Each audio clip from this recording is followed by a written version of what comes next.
আমরা এখন হাতি দেখতে আইছি, বিশাল বড় একটা হাতি। কি কেমন? ওই যে হাতিগুলো, কই হাতি? ওই যে ওই যে। ও সুন্দর একটা হাতি।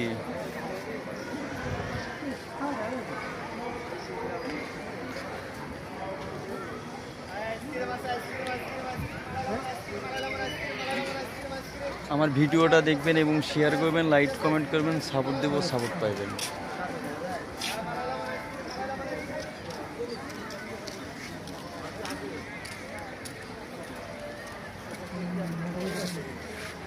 এই যে আমার একটা চাচা। কি তোমরা কি করো? এটা কি রংপুর পাইছো নাকি ছবি উঠাইবা? সুন্দর জায়গা, ওয়াও। এই যে তাকাও তাকাও, আমাদের ভিডিওটা সবাই দেখবেন এবং শেয়ার করবেন।